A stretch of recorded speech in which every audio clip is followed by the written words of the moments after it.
Warning, the following audio transmission will forever change your outlook on society. You will no longer believe the narrative. You are about to wake up and see things for what they really are. News, facts, and opinions. This is the Doom Daily Show. Ladies and gentlemen, welcome to the Doom Daily Show. Today is May 6th, 2026. It's officially hump day. You've made it halfway through the week. The email, doomdailyshow@gmail.com. The website, www.jestersvoice.com. Go there, buy an Apocalyptic Apparel t-shirt. Leave us an audio message at the top of the page. Don't forget to like, share, and subscribe to the show. Leave us a 5-star review wherever you're listening. And check me out on social media at Jester Dooms. I hope everybody's having a fantastic Wednesday morning. As you're listening to this, I will be off in the car, driving down the road to go buy things for the homestead. I got a few things I have to go travel. We don't have a Northern Tool local in my area. And I really wish we did, because in my personal opinion, Northern Tool shits all over Harbor Freight. I'm sorry, it does. It's fantastic. I don't care what anybody says. There's no argument there. There's just not, because at Northern Tool, you can get the Milwaukee products that I like, the Power Tool brand that I actually like. And I'm not paid to say any of this. I'm just saying it. Right? But then while you're there, you can still get comparably discounted tools to the Harbor Freight price range. Right? And if I'm buying something bigger and more heavy duty, I try to get it from Northern Tool because it usually just lasts longer. Okay? I'm not saying Harbor Freight's bad. I'm just saying I have a preference, and my preference is Northern Tool. Anyway, so as you're listening to this, I'll be on my way to Northern Tool. I have to get a new battery for the zero-turn mower. I don't know if they're going to have that or not. They might. I have to get new wheels for one of our trailers, which they should have because I fucking bought the thing there. If they don't have them there, it'd be really odd. Okay. And while we're there, we're going to get some of the anti-slip mats for the restaurant because they also have those. And my wife likes getting them from there because they're better for some reason. And then I have to get some tire slime. And I think they might have that there as well, but I can't remember.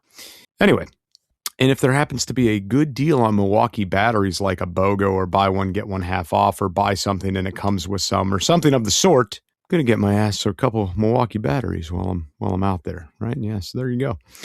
Outside of that, it's going to be your regular typical day for me. It's supposed to rain on the homestead today, so says the weather, but that periodically changes, so we will see how that goes. But I figured today would be a good day to run out to the Northern Tool and get the stuff done. And just because, what am I going to do outside? It's raining. It's no bueno, no good. Can't do shit. So it is what it is. I hope everybody had a lovely Tuesday evening. We made some really good turkey burgers on the grill. Not your pre-packaged frozen turkey patties, like made the turkey patties ourselves and grilled them up. And I do the lettuce wrapped turkey burgers because I don't really do bread. But the kids, man, they do bread, and holy shit, they were woofing these burgers down. I don't know if we just starved them enough because we took them on about a 1.25 mile walk before we went to make dinner and stuff. So maybe they were just like craving calories and carbs. I don't know, man, but they each woofed down like 2 of them, and they're little guys. So I don't know. It was interesting watching them suck those things down. But I got to tell you about something I made the night before. Okay, on Monday night. So, and producer Scooter, pay attention. You're going to want to make these. Okay, you're going to want to make these. So I got this harebrained idea that I want to grill something, but I'm sick of the things we normally grill. Like, I don't want to grill chicken. I don't want to grill turkey legs. I don't want to grill chicken legs. I don't want to do thighs or breasts. Like, I don't want to do any of that. It's shit we do all the time. I was like, I want to grill something different. And we don't eat beef in my house really, or pork, right? We don't. And I got this like harebrained idea. Like, I wonder if I could grill turkey tenderloins. So, can I grill turkey tenderloins? Maybe, right? Maybe I can. So I went ahead and got a couple turkey tenderloins, and you know that they're not exactly cheap, but we bought 2 of them.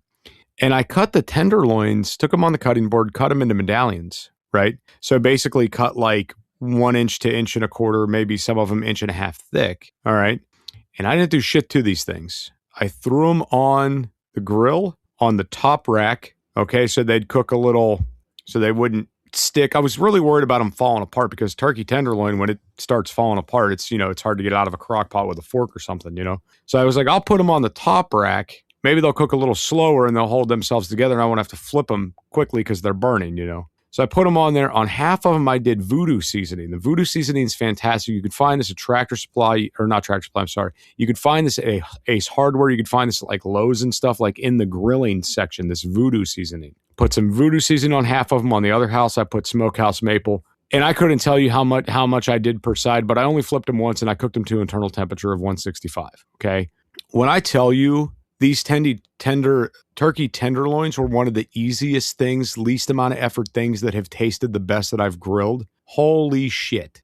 It's almost like I don't know how you describe this because I would like to say it's like it kind of looks like a pork chop, but it's not. It doesn't have the consistency of a pork chop, but when you're first looking at it, I was like, oh, is that a pork chop? No, it's not a pork chop. It's a turkey tenderloin, right? And you almost bite into it and you think it's chicken, but then it's not chicken. It's just, it's its own thing. It's a turkey tenderloin grilled, and it is by far one of the best things I grilled and is now on my high-end list of things to grill this summer.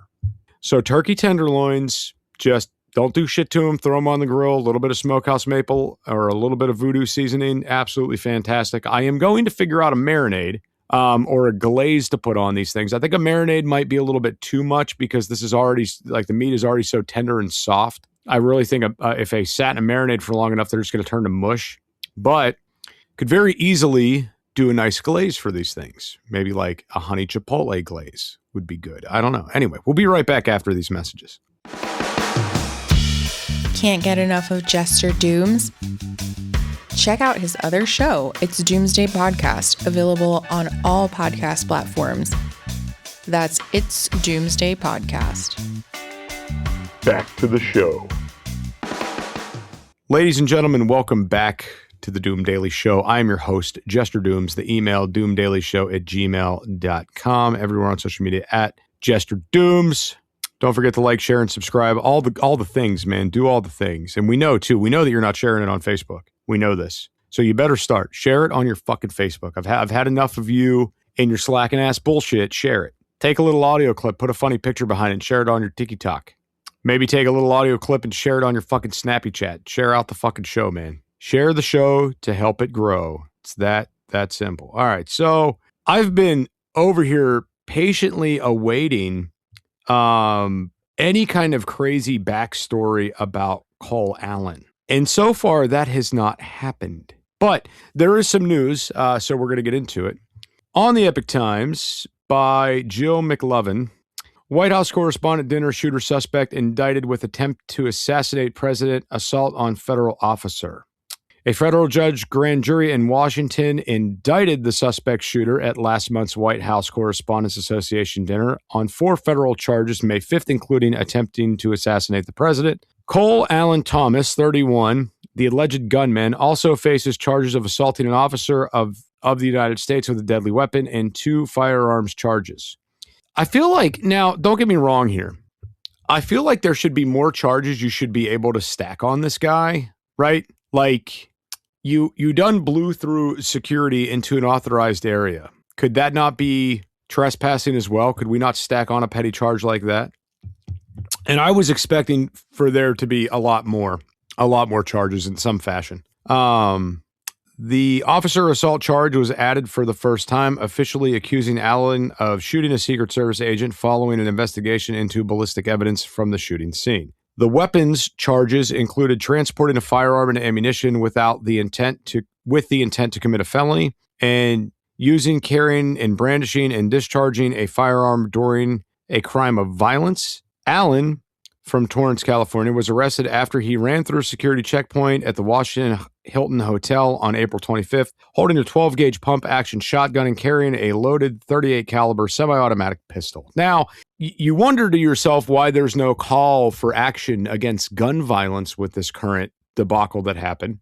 And I want you to think about the firearms that are involved. A 12-gauge shotgun, .38 caliber semi-automatic pistol. Now, for those of you that don't know, 12-gauge shotguns are service weapons that are still used to this day. I had to carry and qualify one at the prison. I carried and qualified with one when I worked at the school. So, I mean, you have to take into account that particular firearm in its own right is being used so vastly and so wildly by government officials, you cannot say a citizen can't have one, because that would be tyrannical, would it not?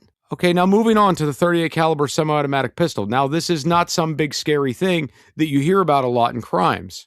One of the number one handgun calibers you hear about the most in crimes is the 9mm, because it is a weapons platform that shoots really true, flat, and straight. Okay, ammunition is not that expensive, so practicing and going to the range and doing these things is fine.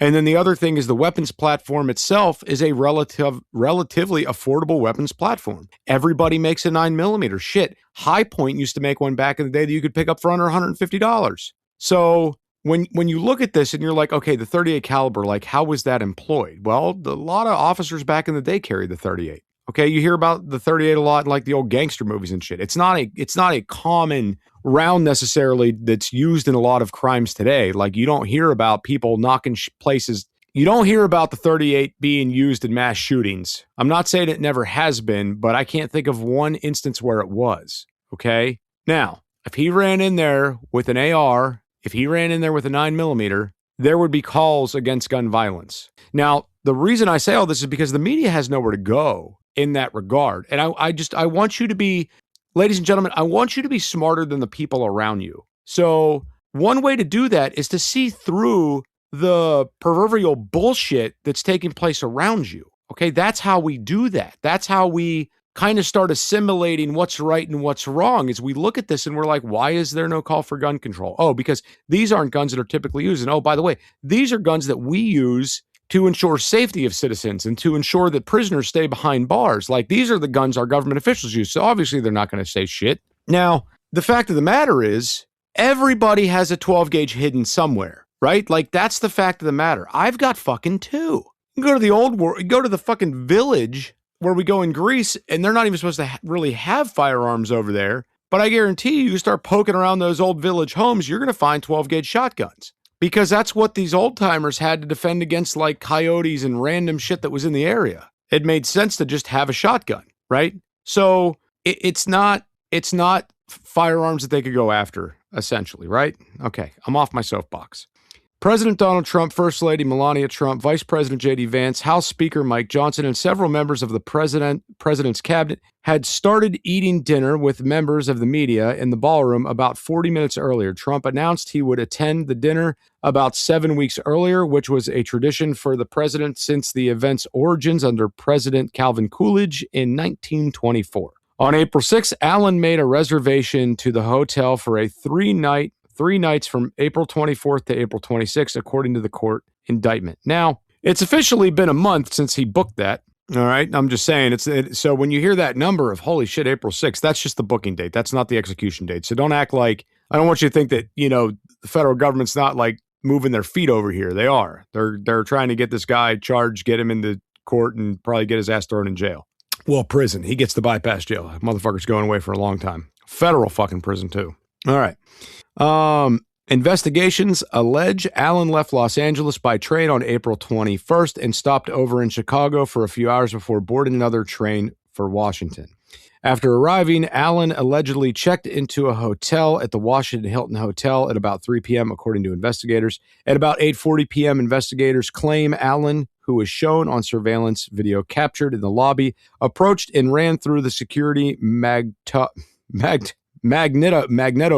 I guess as they say, magnetometer. Magnetometer. He ran through the fucking metal detectors. Okay? All right. A Secret Service agent was shot once in the chest during the event, but was wearing a ballistic vest. The officer drew his weapon and fired at Allen several times, but didn't hit him. According to the court report, Allen fell to the ground and suffered minor injuries. All right. Now, here's this next part. We're going to be touching on the gun stuff again. So in the next part, I want, before I read this to you, ladies and gentlemen, I just want you to already know where I'm going with this. Okay.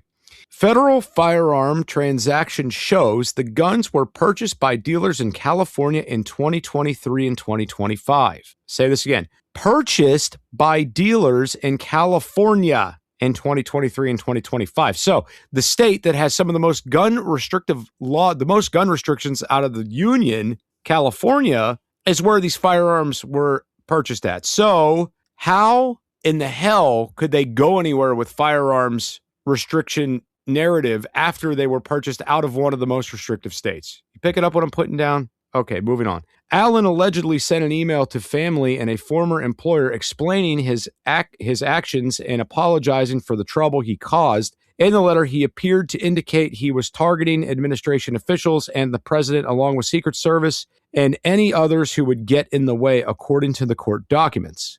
Investigators also claim Allen tracked Trump's movements ahead of the dinner and scheduled to send the manifest after the shootings. Allen remained detained ahead of trial and has not yet entered a plea. Now, this here. Investigator also claim Allen tracked Trump's movements ahead of the dinner and scheduled to send the manifestations after the shootings. Okay, so this is the third that, on my count, this is the third difference we're hearing about this manifest and how it got to the family, or about the manifesto, not manifesto. So one of the first articles I read talked about how he got the manifest to his family, like they knew about it like earlier and alerted law enforcement before he got there and nothing was done. Okay. Then there's talks about the family being notified like that he was going to do this right before it happened, and they tried to notify law enforcement. Now there's talks about the manifesto was intended to go after the shootings, which means he was in custody, which means he couldn't send it. So I'm seeing some inconsistencies there. Allen also remained detained ahead of the trial and has not yet entered a plea. Well, it's not like he really has anywhere to go with this. I mean, the dude's on camera, busted through security and popping shots. The fuck plea do you have? You can't plead insanity because it was too calculated. You traveled across the country, followed a man's schedule. You booked a hotel. You wrote a manifesto. Insanity is off the table, my guy. It's gone. You ain't getting that one. So not guilty by reason of insanity is not happening. It is not. I would be shocked if he would just enter a guilty plea, because that would make it just too damn easy, right? And I feel like this guy wants to ruffle feathers. So I feel like he's going to plead not guilty and try to fight it. His attorney, a.k.a. Kramer, a federal public defender, asked the court for Allen to be released on bail on April 29th, citing his clean record and college education, but dropped the request after prosecutors filed arguments for why he should remain in detention.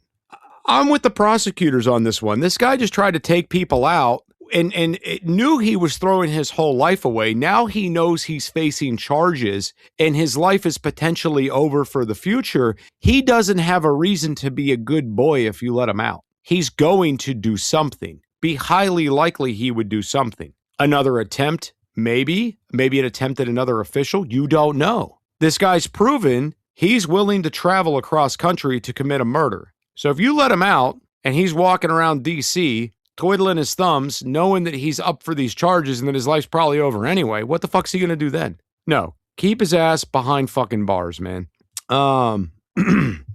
If convicted of attempting to assassinate Trump, Allen could face life in prison. The case is overseen by Trump administration appointed U.S. District Court Judge Trevor McFadden, who was randomly assigned. Wow. So I think,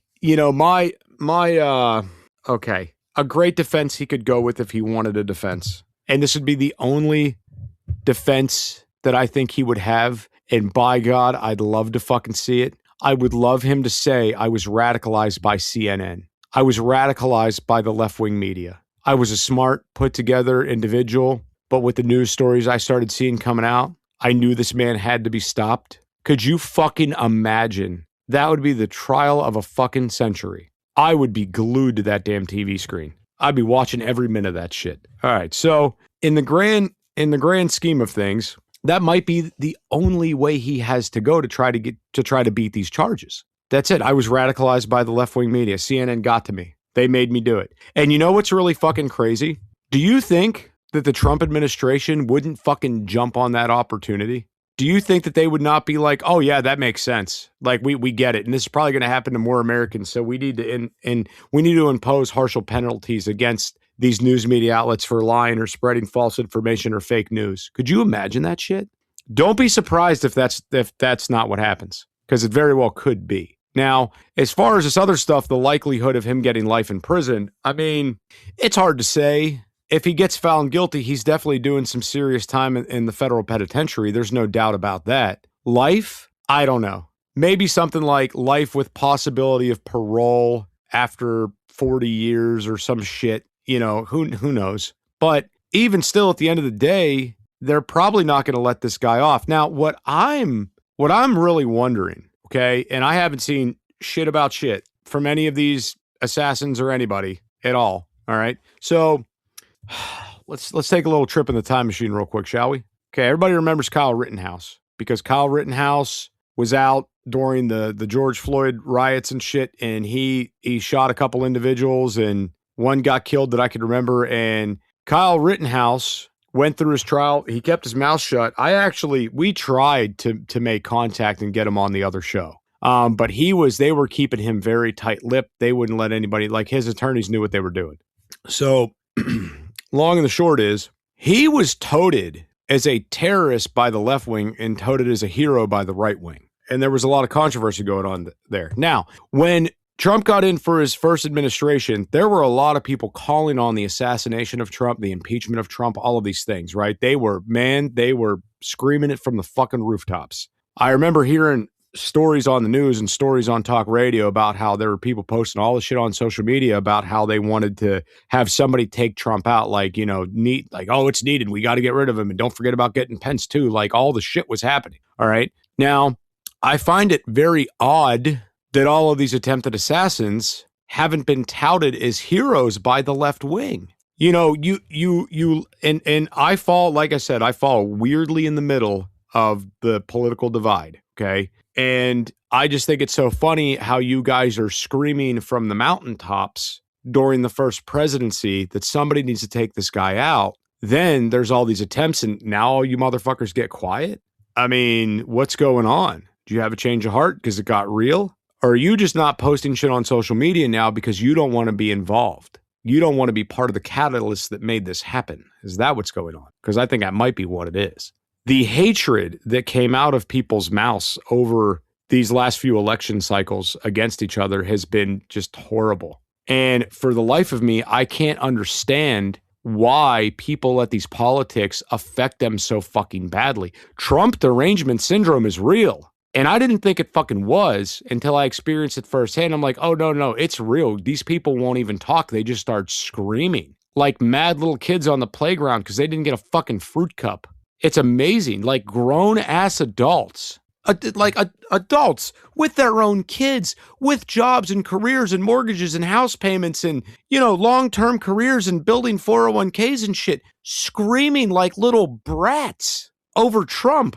And I'm sorry, like, you know, these are people that I don't want to be fucking associated with. Like, that is how you carry yourself. That is how you get by day to day. That is what you do. The fuck is wrong with you? Now, there's a lot of therapists out there that are making money off this shit. I would love, and I'm sure we're not going to see it for a while, but I guarantee you at some point, somebody's going to put out some statistical numbers that talk about how many people went to therapy because of Trump. And I'm like, Jesus, this is absolutely insane. But anyway, I wanted to get into the latest story of Cole Allen because I don't think we're going to get the crazy backstory or any kind of outlandish shit on this guy, or there's going to be anything really juicy to read about until the trial. That's what I think. Okay, that's what I'm thinking. All right. So for all of you that came in today, we'll see you back here tomorrow on Thursday. Don't forget to tip your producer, Scooter, and make sure to like, share, and subscribe to the show. And we'll see you back here on another exciting episode of The Doom Daily Show. News, facts, and opinions.